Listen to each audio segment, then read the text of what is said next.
జ్యోతిషాస్త్రీత్యా ద్వాదశ రాశుల్లో 7వ రాశి అయినటువంటి తులారాశి మిత్రులారా, మీరు చిత్తా నక్షత్రం 3, 4 పాదములు, స్వాతి నక్షత్రం 1, 2, 3, 4 పాదములు, విశాఖ నక్షత్రం 1, 2, 3 పాదాలకి జన్మించిన మీరు తులారాశి వారిగా పరిగణించబడుతున్నారు. ఈ జూలై నెల తులారాశి మిత్రులకి ఎలా ఉన్నాయి, శుభాశుభ ఫలితాలు ఎలా ఉన్నాయంటే ఈ నెల మధ్యస్థంగా ఉంటుందని చెప్పొచ్చండి. గొప్పగా ఉండదు, మీకు కాస్త మధ్యస్థంగా ఉండే అవకాశాలు ఉన్నాయి.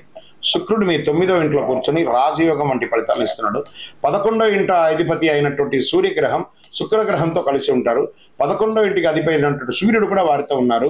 బుధుడు ఈ నెల ప్రారంభం నుండి 10వ ఇంట్లో ఉండడం వల్ల మీరు రాజయోగాన్ని పొందుతారు. మొదటి భాగం.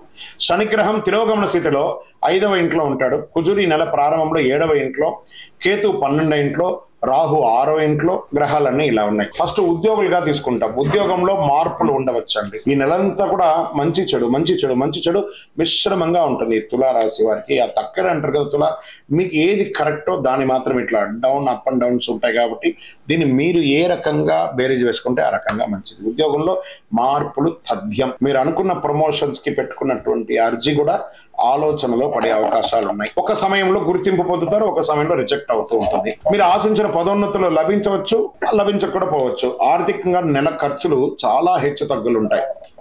మాస ద్వితీయంలో మీ ఆర్థిక పరిస్థితి మెరుగుపడుతుంది. ఇందులో నెల ప్రారంభంలో ఇబ్బంది, నెల తర్వాత భావం ఉంటుంది. ఈ నెల అవి కామన్. గ్రహాలు ఎలా ప్రయాణం చేస్తే అలాగే ఉంటుంది అనమాట. నగదు ప్రవాహంతో పాటు అదృష్టానికి ఊహించిన అవకాశాలు మాస ద్వితీయంలో ఉంటుంది. పరిశ్రమ వ్యాపారం చేసే వాళ్ళకి, ఇండస్ట్రీస్ వారికి ఎక్కువ లాభాలు ఉండే అవకాశాలు ఉన్నాయి. మ్యానుఫ్యాక్చరింగ్ వాళ్ళకి, ప్రభుత్వ పర్మిషన్స్ కోసం ప్రయత్నం చేసే వాళ్ళకి, లైసెన్స్ కోసం ప్రయత్నం చేసే వారికి, కొత్తగా వ్యాపారాలు చేయాలనుకున్న వాళ్ళకి విజయవంతంగా ఉండ చెప్పచ్చు. నెలాఖరులో తోటి వ్యాపారం నుండి పరోక్ష పోటీ వచ్చే అవకాశాలు ఉన్నాయి. మీ యొక్క ఆర్థికమైనటువంటి ఇబ్బందులు, డెబిట్స్ మీద కొంచెం శ్రద్ధ వహించండి. కుటుంబానికి అవసరమైనటువంటి వస్తువులు కొనుగోలు చేసేటప్పుడు ఏది కొనాలో అది నిర్ణయం తీసుకొని కొనండి, కానీ అక్కడికి వెళ్ళి ఏది దొరుకుతుంది కానీ మీ మనీని వేస్ట్ చేసుకోకండి. భార్యాభర్తల మధ్య అన్యోన్యత పెరుగుతుంది. సంతానం లేని వారికి సంతానం కలుగుతుంది. విడిపోయిన భార్యాభర్తలు మళ్ళీ కలుస్తారు.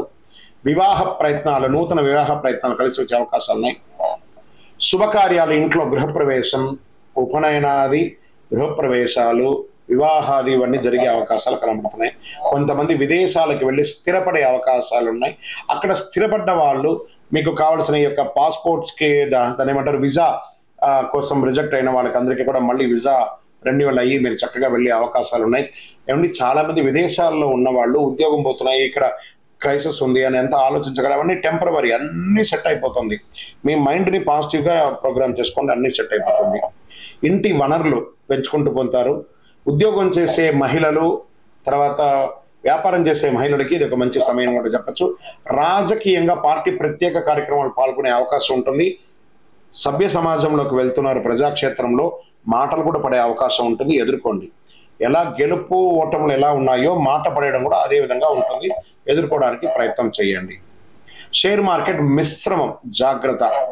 మీడియా రంగం వారికి ఓకే అని చెప్పచ్చు. ఐటీ రంగం వారికి అయితే బాగా ప్రెషర్స్, స్ట్రెస్ అని కూడా చెప్పచ్చు. విద్యార్థులు చాలా కష్టపడి చదవాలి. కఠినమైనటువంటి పరీక్ష ఉంటుంది. దానివల్ల చాలా ఆలోచించాలి. మళ్ళీ ఆలోచించి చేయండి ఏ పని చేసినా. మళ్ళీ చెప్తున్నాను, అదృష్ట రోజు ఈ నెలంతా కూడాను జూలై 9వ తారీఖున బాగుంటుంది. అదృష్ట సంఖ్య 1, 9. చంద్రాష్టమం జూలై 2, 7, 2024 11 గంటల 14 నిమిషాలు ఉదయం నుండి 4వ తారీఖున 7వ నెల 2024 3 గంటల 58 నిమిషాలు. అంటే నెల ప్రారంభంలోనే ఈ నెల చంద్రాష్టమం ఉంటుంది. తర్వాత రెండవసారి కూడా వస్తుంది. 19/7/2024 4 గంటల 40 నిమిషాలకు ఉంటుంది. తర్వాత 31/7/2024 10 గంటల 15 నిమిషాలకు చంద్రాష్టమం ఈసారి 2 సార్లు వస్తుంది. చాలా జాగ్రత్తగా ఉండాలి. ఈ నెల ఈ తులారాశి వారు ఆచితూచి వ్యవహరించాల్సిందే అండి. కొంచెం జాగ్రత్తగా. అప్పుడే బాగుందని ఉంటుంది, అప్పుడే డిస్టర్బెన్స్ ఉంటుంది. సో ఇప్పటికే మీరు గత కొన్ని ఏళ్లుగా పడ్డటువంటి సమస్యలు అన్నిట్లోనూ మీరు బేరీజ్ వేసుకుంటున్నారు. నేను కరెక్ట్గా ఉన్నానా లేదా అని బాగా ఆలోచించి చేయండి. పూజించవలసినటువంటి దైవం దుర్గాదేవి. చక్కగా అమ్మవారిని ప్రార్థన చేసుకోండి. దేవి ఖడ్గమాల పారాయణం చేయండి.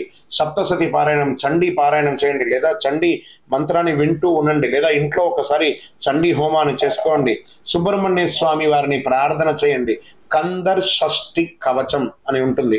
అది తమిళ్లో ఉంటుంది. అది వినండి, మనకు అర్థం కాకపోయినా పర్లేదు, వినండి. ఆ పాజిటివ్ ఎనర్జీ వీళ్ళకి చాలా వస్తుంది, చాలా బాగా ఉంటారు. కరుంగాలి మాలను ధరించండి, ఆ చక్రాస్ అన్ని యాక్టివేట్ అయ్యి ఆరోగ్యవంతులుగా ఉంటారు, చాలా బాగుంటారు.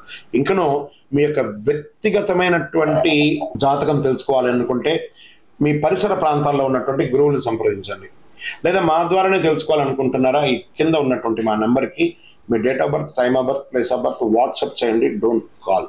ఇంకను సకల దోషాలు తొలగి ఆనందంగా ఉండడానికి మీ పరిసర ప్రాంతాల్లో ఉన్నటువంటి దేవాలయంలో మీ వయస్సు ఎంత ఉందో, సపోజ్ నేను ఉదాహరణకు చెప్తాను, మీ వయసు 30 ఉందనుకోండి, 30 ఒత్తులతో నువ్వులు ఉన్నాయి, 50 ఉందనుకోండి, 50 ఒత్తులతో ఉన్నాయి. ఇలా మీ వయస్సు ఎంత ఉందో అన్ని సంఖ్యతో ఒత్తులు వేసి నువ్వుల నూనె దీపం వెలిగించండి. విజయోస్తు.